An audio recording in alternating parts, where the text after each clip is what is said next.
Come on, Snake.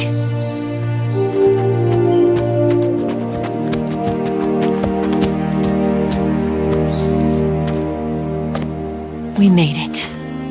We made it. Over there.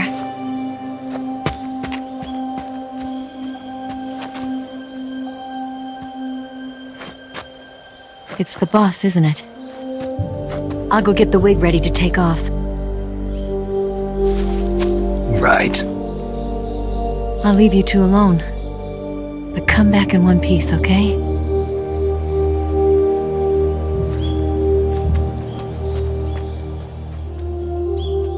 Promise me!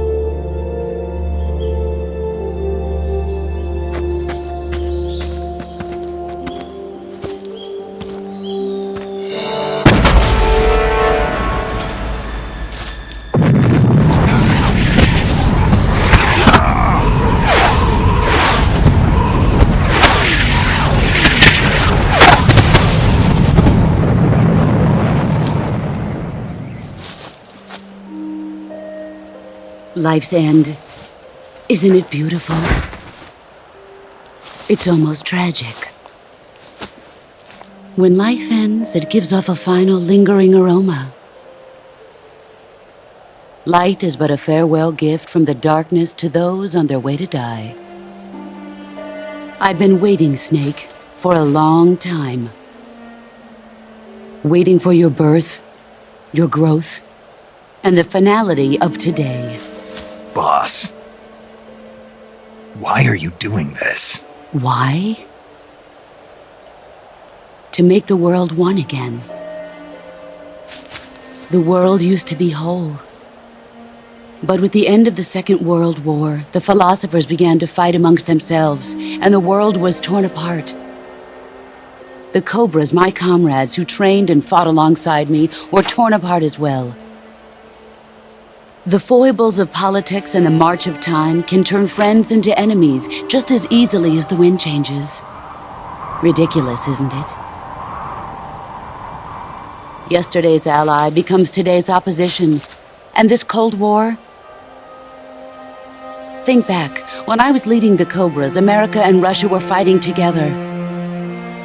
Now, consider whether America and Russia will still be enemies in the 21st century. Somehow I doubt it. Enemies change along with the times, the flow of the ages, and we soldiers are forced to play along. I didn't raise you and shape you into the man you are today just so we could face each other in battle. A soldier's skills aren't meant to be used to hurt friends. So then what is an enemy? Is there such a thing as an absolute timeless enemy? There is no such thing, and never has been. And the reason is that our enemies are human beings like us. They can only be our enemies in relative terms. The world must be made whole again. The philosophers must be reunited. I will devote my skills to that purpose. And with the Colonel's money, I will achieve that end. Just as I once created the Cobras. They are my family. I may no longer be able to bear children, but I still have a family.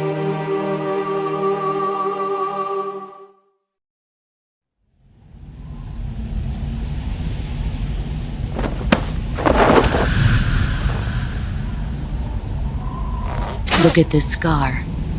This is proof that I was once a mother. I gave up my body and my child for my country. There is nothing left inside me now. Nothing at all. No hatred, not even regret. And yet sometimes at night, I can still feel the pain creeping up inside me, slithering through my body like a snake.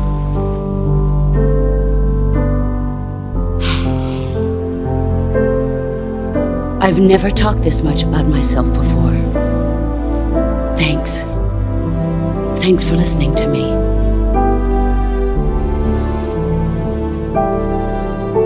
feel content. Snake, commence the operation. I raised you. I loved you. I've given you weapons, taught you techniques, endowed you with knowledge. There is nothing more for me to give you. All that's left for you to take is my life, by your own hand. One must die, and one must live. No victory, no defeat. The survivor will carry on the fight. It is our destiny. The one who survives will inherit the title of boss. And the one who inherits the title of boss will face an existence of endless battle. I'll give you 10 minutes. In 10 minutes, Miggs will come and bomb the hell out of this place.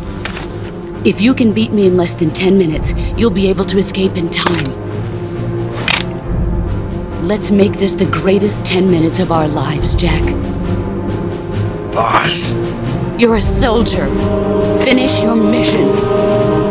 Prove your loyalty. Face me. Let's see what you're made of.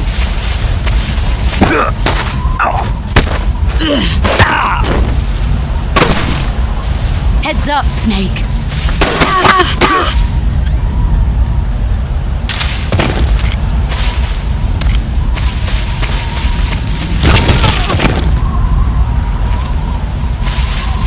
Get ready.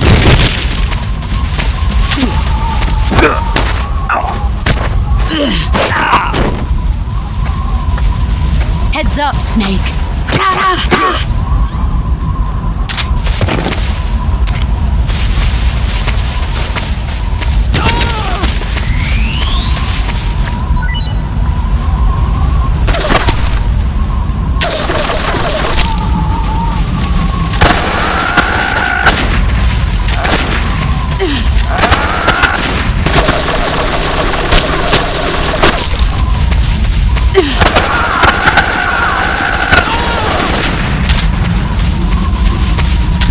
You've gotten stronger.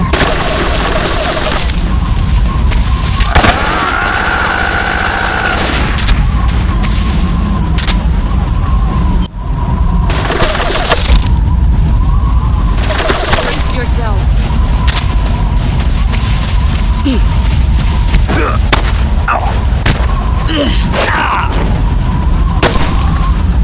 Run quick.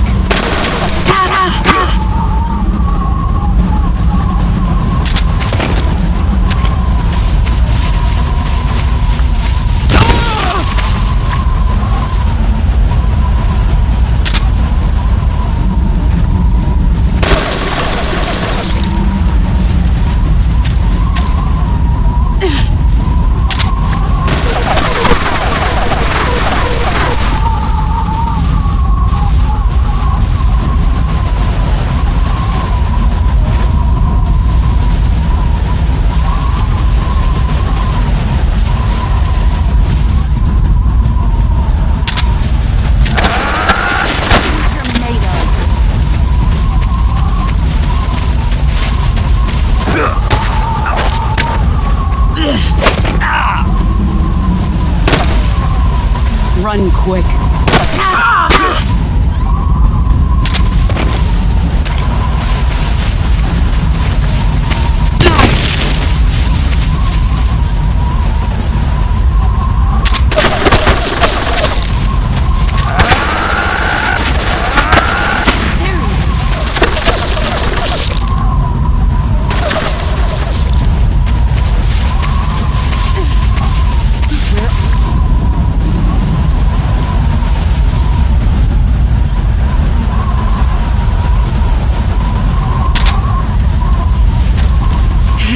I found it!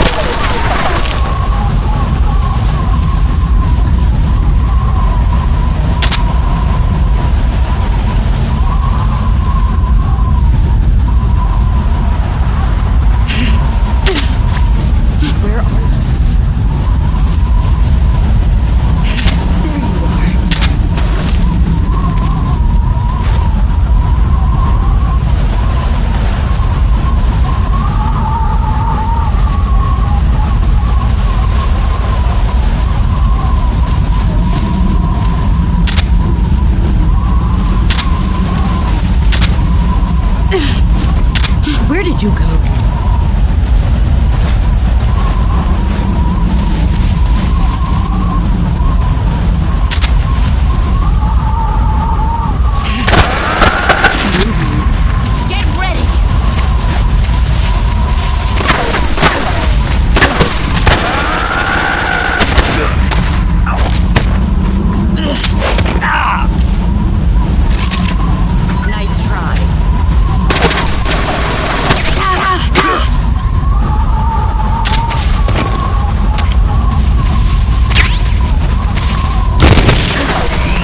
Take this.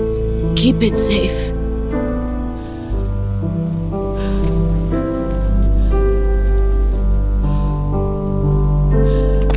It's our only hope.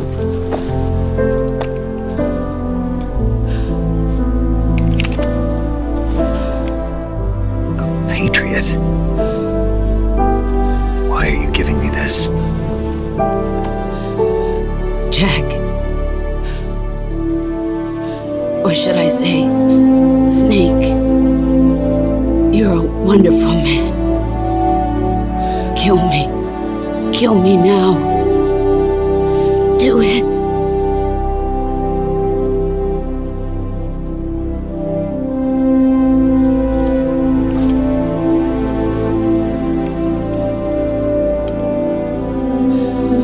There's only room for one boss and one snake.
Scholars tell us that the first spy in history was the snake in the book of Genesis. In that story, it was Eve who was tempted by the snake in the Garden of Eden. But this time around, it was I who tempted the snake and got away with the forbidden fruit of knowledge. Forgive me, Snake.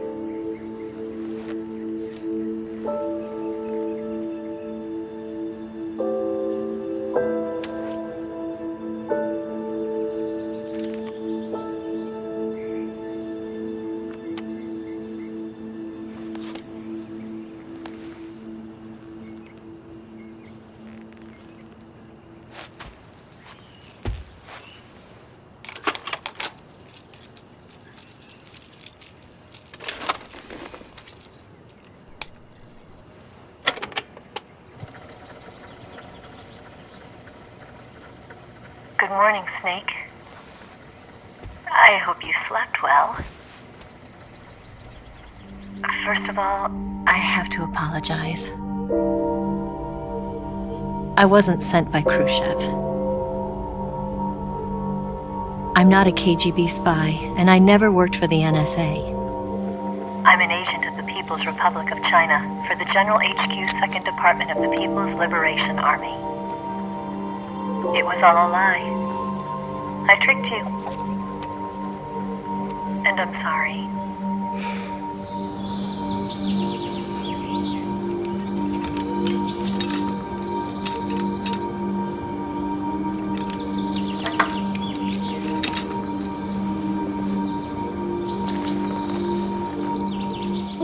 The philosophers still exist in China, too.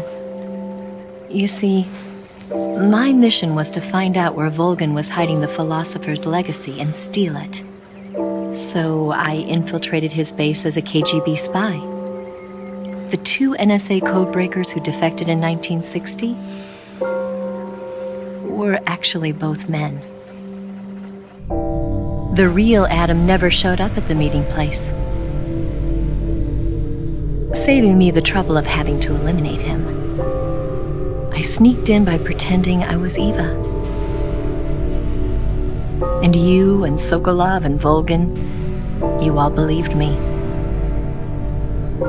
The philosopher's legacy was originally held in common between the US, Soviet Union, and China. We couldn't let the Russians and the Americans take it all for themselves.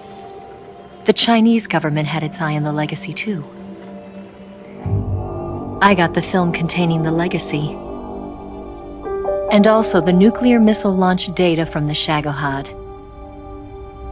5 years ago, the Soviet Union stopped supplying us with nuclear weapons technology. Since then, China's Liaodong easing, hydrogen bomb, and space rocket projects have fallen behind. But with this data, our country will be able to develop its own nukes. We'll create a deterrent force to rival those of the US and Soviet Union. Everything has gone according to plan, thanks to your help. I too am one of the philosophers. I'm an agent of the philosophers, a graduate of one of their charm schools. I was raised in a joint US-Soviet-Chinese facility to become a sleeper agent. This was before the war. Back then, they were collecting children from all over the world. As a result, I'm indistinguishable from a native-born American. So it didn't surprise me when you and Volgan couldn't tell the difference. But she knew right from the beginning. She knew because before the war, she was at one of the philosopher's schools too, as an instructor. The boss was the only one I couldn't fool. She was the only one who knew I was a fake. She told me everything. Why did she open her heart to me like that? At the time, I couldn't understand it. But now, I think I do. Snake. She wanted you to know the truth. She chose me to tell you. That's why she saved my life. I've lied to you so many times, but not this time. My orders from the government were to obtain the legacy and to eliminate everyone who knew the truth about what happened. In other words, I'm supposed to kill you.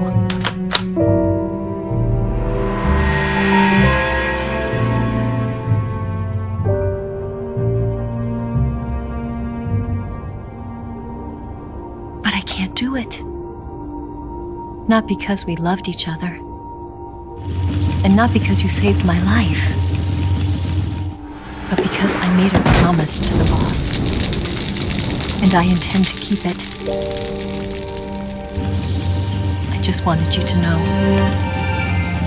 And you have to live.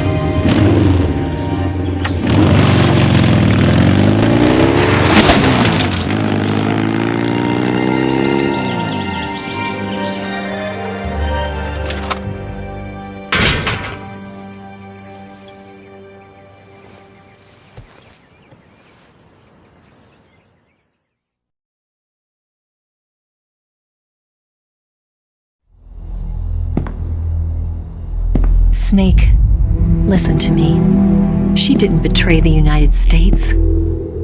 No. Far from it. She was a hero who died for her country. She carried out her mission knowing full well what was going to happen. Self-sacrifice. Because that was her duty.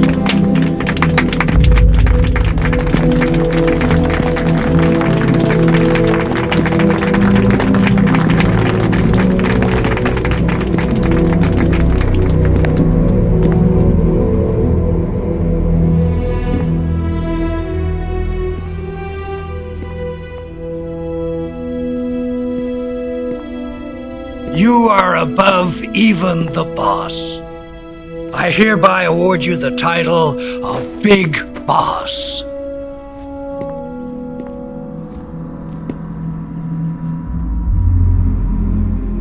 You are a true patriot.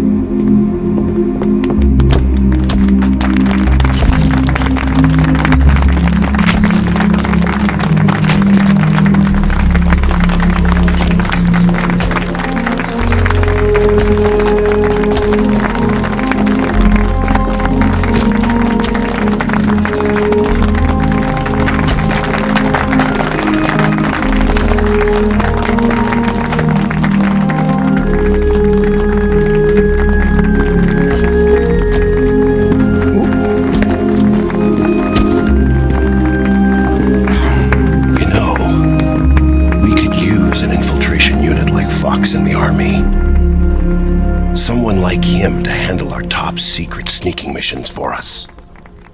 A man who combines the qualities of a soldier and an agent.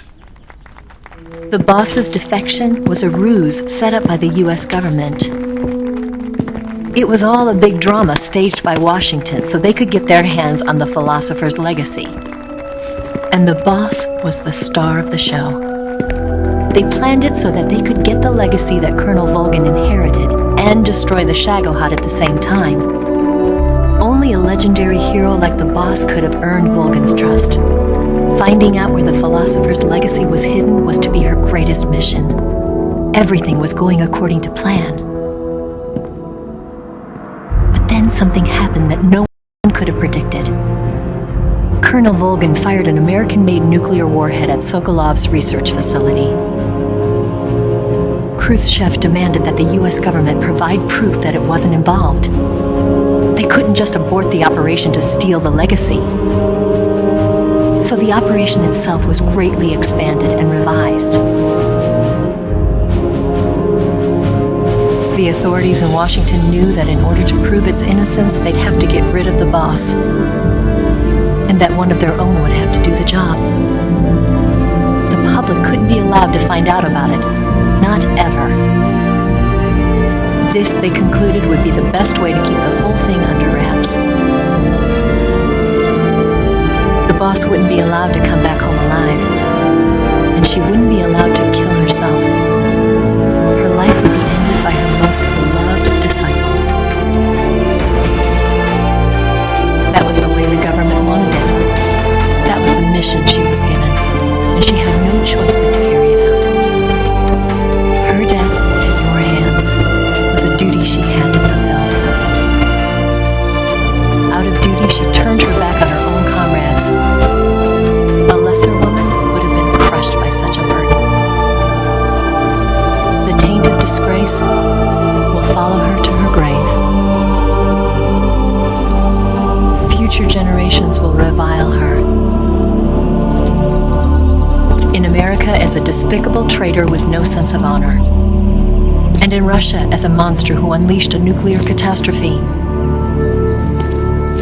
She will go down in official history as a war criminal. And no one will ever understand her. That was her final mission. And like a true soldier, she saw it through to the end. But I think she wanted you, of all people, to know the truth. She wanted to live on, in your memory. Not as a soldier, but as a woman. But she was forbidden to tell you herself. And that's why she